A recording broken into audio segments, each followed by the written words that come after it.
Ladies and gentlemen, welcome back to another video here on the Parker Love Sports YouTube channel. Thank you for taking a few minutes out of your day to spend them here with me. And in today's video, we're going to be going over all of the Denver Broncos undrafted free agents following the 2024 NFL Draft. Now, I know this is a little late, but I did want to get this out before rookie minicamp starts, so there's that. And speaking of rookie minicamp, this is just going to be the undrafted free agents. This isn't going to be the invites to rookie minicamp. This is just going to be the signings that the Broncos made, not any invites that they've sent out. Now, before we jump into this video, there are just a few things that I want to say really quickly. The first thing is the first two players I'm going to show you are the two undrafted free agents that I think have the best chance to make the Denver Broncos final 53-man roster by the time the regular season gets here. I know it's a little bit early, but I just wanted to throw that out there for you. The second thing is, I'm sorry that it's been a little late. I needed to have a little bit of time to unwind following the draft and all the streams I did. And I was going to get started again, but then I split my finger open and I needed 5 stitches. So then I was kind of just recovering from that for a little bit. But now we are back. And if you do enjoy this video, make sure you leave a like and subscribe to the channel. And let's go ahead and let's get into the Denver Broncos undrafted free agents for the 2024 NFL season. But of course, as always, I do want to remind you that Jesus is king, and I pray that you give your life to him as he has got a plan and a purpose for you. And I just truly hope that you accept Jesus with your whole heart and believe that he died on the cross for your sins, because that's the only way that saves us. It's not through any works that we do by going to church, reading the Bible, doing these good works. It's solely through the works of Jesus and what he did on the cross by living the perfect life, never sinning, sacrificing himself on the cross and dying for our sins, and then being resurrected from the dead 3 days later. And it's solely through Jesus. It's through Jesus who gets us to heaven. Now, a lot of people don't like that I'm sharing this message, but it's important to me as a Christian, and I don't care if people don't like it, because I'm going to continue to share this message, whether I have a whole bunch of subscribers and a lot of this big platform, or if I have a little amount of subscribers and I have a small platform. No matter what, I'm going to continue to share the message of the gospel of Jesus. And so that's just an important message to me as a Christian. And so I'm going to share it at the start of every single one of my videos. So yeah, with that being said, let's go ahead and let's jump in. The Denver Broncos 2024 undrafted free agents. So here we are with our first undrafted free agent, and this is the crown jewel essentially of our undrafted free agents in Blake Watson. Now, the first thing I want to say is, for all these players, I do not have who these players are and essentially a breakdown of who these players are. I just don't. Like I said, I was recovering from my hand with 5 stitches in it, and I was taking some time to unwind. So I'm just going to show you who they are, and if you want to do more research, feel free to go and do that by yourself, because unfortunately, I want to get the undrafted free agents out there so people know who we signed. And then if you're interested in a player, you can go in and see them for yourself. But also, I put stats on the screen. You shouldn't judge a player based on stats. Stats lie, stats deceive. Make sure you go and see who these players are by watching film, watching tape. But we're starting off with Blake Watson, the running back out of Memphis. And I am shocked that Blake Watson went undrafted. He was a top 20 back for me in the 2024 NFL draft class. I thought he was going to go in the 5th round, and he falls all the way, out of the draft. It is an undrafted free agent, and the Denver Broncos pick him up. And I think out of every single undrafted free agent that the Denver Broncos have, Watson has the best shot to make the roster. And now, that might be shocking, because you look at our running back room right now, and you would think prior to signing Blake Watson, it would be Javonte Williams, Jaleel McLaughlin, Samaje Perine, and Audric Estime. Now you throw Blake Watson into the mix, and where does he fit in? I think he replaces Samaje Perine. So it would be Javonte, Blake Watson, Jaleel, and Audric Estime in no particular order. Because Blake Watson, he provides something that, Javonte and Audric, they're going to be those thumpers. They're going to be the physical backs. Jaleel McLaughlin's more of that scat back. Blake Watson, to me, he's going to be that more elusive, shifty back, but he's also going to help you out in the receiving game, kind of what Samaje Perine did. But Blake Watson would obviously be a lot cheaper, and in a rebuild where you want to get younger at the position, I think Blake Watson fits that mold perfectly. Geez, I'm having a hard time talking right now, but yeah, I do believe that Blake Watson fits that mold perfectly.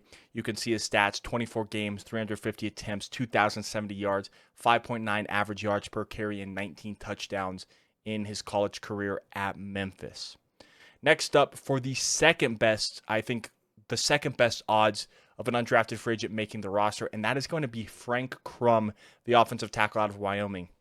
They did this whole piece on him at the NFL Combine, and he wasn't on my radar before the NFL Combine. And then they did this story on him, did some more research. I thought he was going to kind of be that Cam Jurgens story at the Combine.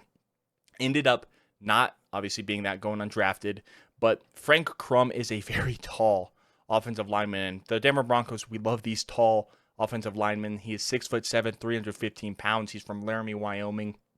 And he is this big guy, and I think he's going to have a chance to compete for the potential swing tackle spot and just be a depth guy on the offensive line, because to me, obviously the starters this season are going to be Garrett Bowles and Mike McGlinchey. You look at the swing tackle position, it could be a couple guys. I like Alec Palczewski, who was the offensive tackle, who was an undrafted free agent last season out of Illinois. This year, Frank Crumb is kind of that guy for me, and I think it could be Bowles, McGlinchey, and then it could be Palczewski and Crumb as the tackles. And I think he's got superior, I guess not superior, but he has, what's the word? He's got, I guess, supreme, very high odds to make the roster. I really like Frank Crumb and what he brings to the offense for the Broncos. And I'll never complain about offensive lineman depth. And I think he could be honestly a steal as an undrafted free agent. I thought he would get drafted. Now, obviously, like I said, he wasn't on my radar before the Combine, but I thought he was going to be at least a 6th, 7th round pick. So picking him up here as an undrafted free agent, I really like Frank Crumb. We'll have to see what he does with the Denver Broncos.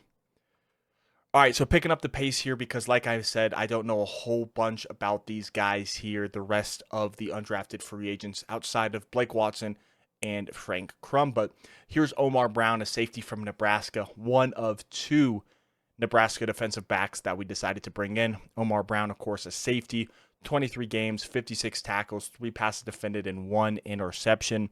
Now, to me, I don't know if he makes the roster. I feel like we're kind of loaded at safety. I don't think it's as extreme room, like this is the best safety room in the NFL, but in terms of young guys, I think we got that. Of course, Brandon Jones, who we signed as a free agent this season, he's going to be the veteran there. Of course, you got Caden Stearns and PJ Locke, who are still young, but they're going into their 4th, 5th years. Then you got Delaren Turner-Yell and J.L. Skinner, who are still on the younger side. Of course, J.L. Skinner being drafted in 2023 and Delaren Turner-Yell being drafted in 2022. So we'll see what Omar Brown can do, but he's going to come in and compete, obviously. Next up, we have Alec Mock, the linebacker out of Air Force. And this is interesting to me because I'm curious to see, did he already complete his military service, or did he come out as a junior into the draft, not get drafted, obviously, but by doing that, he forego, I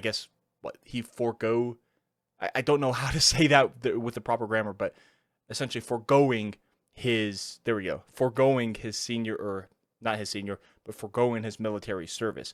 That's what I'm interested in, but linebacker out of Air Force, he is staying in state, and he's obviously going to compete for a job. I'm going to say that for everyone, but I feel like that's kind of obvious. Next up, we have Jaylen Allen, another Memphis undrafted free agent that the Broncos are bringing in. He is a defensive lineman, and this is honestly going to be for depth. We got killed by the run game last year, so bringing in defensive lineman depth is not going to be a bad thing. We addressed it heavily this offseason. Of course, we brought in Zach Allen last offseason. We have DJ Jones. We traded for John Franklin Myers during the draft, brought in Malcolm Roach during the offseason. And so bringing in these guys to compete to help solidify that defensive line, I will not hate. And so Jaylen Allen is going to come in to help with that. 44 games, 150 tackles, 26.5 tackles for loss, and 13 sacks. Again, I didn't do any film or tape study on him, but he looks, and I shouldn't be doing this because it's based off stats, and like I always say, stats lie and stats deceive, but it does look like he does provide some interior pass rush as well. Next up, BJ West is a very, very interesting prospect. You can see his stats. He's mostly a returner. In 12 games, he has 6 returns, 135 yards, no touchdowns, but his longest return was 30 yards at Alabama State. The thing for me, though, is when he played wide receiver, he had a couple receptions for -5 yards. And let me pull up his weight in measurables because he is a small guy. And let's see, if we pull this up, he is 5'8", 142 pounds. That is tiny. And so even if he doesn't play on offense, even if he is a kick returner, I'm afraid of that size. I'm afraid for him to get hit at that size and frame. But we'll have to see what happens because this is a very, very intriguing signing, and I'll be watching it during training camp for the Denver Broncos. Next up, we brought in a tight end, Dylan Leonard, out of Georgia Tech. More of a blocker, 51 games, 41 receptions, 387 yards, a 9.4 average, and 1 touchdown. Now, I will say, I can't remember what type of offense Georgia Tech runs. I'm sorry, but isn't it? I think it's like a triple option. Nah, I can't remember. I don't want to say anything. I thought it was a triple option. Maybe that's so, maybe not. But yeah, Dylan Leonard, more of a blocking tight end that the Denver Broncos are bringing in. Next up, Lavell Bailey, linebacker out of Fresno State, bringing in some linebacking competition, which I don't hate at all because we have Alex Singleton, who I like, just a solid tackler, but in terms of his pass coverage and rushing the passer, which obviously doesn't happen as an off-ball linebacker, but more so for Alex Singleton and pass coverage isn't the greatest. Brought in Cody Barton, that's like a one-year bandage type of guy. Brought back Jonas Griffith. Feel like he might not be around much longer. You brought back Justin Strnad, who I think is just going to be back for this season and then going to be moving on next season. So we'll see, but bringing in some competition at inside backer, I do not hate because it is a fairly weak position group, in my opinion, for the Broncos, and a position group that I think we need to address. I thought we were going to address it in this draft, obviously didn't, so we're bringing in some competition as an undrafted free agent. Doesn't necessarily mean anything because they are undrafted free agents. Most of them aren't going to make the team or even the NFL. But yeah, we'll have to see what Lavell Bailey does in, obviously, rookie minicamp, OTAs, and training camp. Next up, we're bringing in Jordan Miller. Same thing kind of with Jaylen Allen out of Memphis. Just going to try and solidify that defensive line, bring in some competition to get the best guys there to help stop the run, but also to provide interior pass rush. So Jordan Miller is going to be helping out in that category. Next up, Thomas Yasman, tight end out of Utah. I believe he's actually from Australia. It's funny because it seems like we're bringing in a lot of the former Pac-12, specifically Utah guys. Drafted Jonah Ellis, drafted Devon Vele. Thomas Yasman, the tight end out of Utah, is going to be another guy who we're bringing in. You can see 33 games, had 22 receptions for 396 yards, averaged 18 yards per reception, and had 7 touchdowns.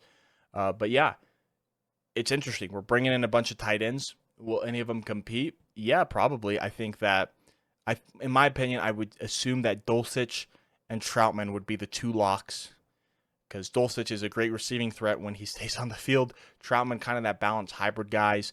Then you're looking between, if we're carrying 3 tight ends on the roster, which, by the way, I'm doing a Denver Broncos way too early roster prediction video. I only have us carrying 3 tight ends, so is that third one going to be an undrafted free agent? Is it going to be a Lucas Kroll? Is it going to be a Nate Atkins? We'll have to see, but we are bringing in a lot of tight end help here as rookie minicamp begins. Next up, we brought in Linol Victor, a wide receiver from Washington State. Yeah, I don't know too much about him, but you could see what he did there. I'm sorry, I really don't. I know I probably should have done the research, and you would be right. But again, with 5 stitches in my hand, I really didn't want to be doing research, honestly. But hey, it is what it is. Next up, we brought in Brandon Matterson. Again, going to help out as a interior defender, bringing in some competition for that position. Really like what Brandon Matterson brings out of the University of Texas, San Antonio. Just based on nothing, honestly. It will be interesting to see how these guys perform during rookie minicamp, because a lot of these guys, after rookie minicamp is over, will be cut or let go or not signed or waived. And then if you survive that, then you go to OTAs and training camps to compete for a starting job. So we'll have to see how these competitions play out. Next up, we have Quinton Nome, the other Nebraska defensive back. This time, he is a corner rather than a safety. Played in 38 games with the Cornhuskers, a very veteran guy, 147 tackles, defended 17 passes, and had 1 interception. Very good ball skills and very good at negating passes. But yeah, Quinton Nome is the next guy. And then we got Cam Allen, a safety out of Purdue. I'm just going to speed this up and show you guys the rest of them. And then Nick Constantino, punter out of Texas A&M, which is interesting because I do think he will compete with Riley Dixon for the punting job. I think Riley Dixon wins, but Nick Constantino, I do think, will provide some serious competition, which isn't bad. I think special teams is obviously overlooked. Not the most important to a team, but it is important on a team. And obviously it's not going to be the most sought after position that you want, but it is important. So bringing in that competition, even if Riley Dixon wins a job and he's their guy, doesn't hurt to have competition in training camp. But yes, that is going to be my video here. Let me know what your thoughts are on the undrafted free agents that the Denver Broncos brought in. Make sure you leave a like and subscribe to the channel. And my name is Parker, and I will catch you in the next one. Peace out.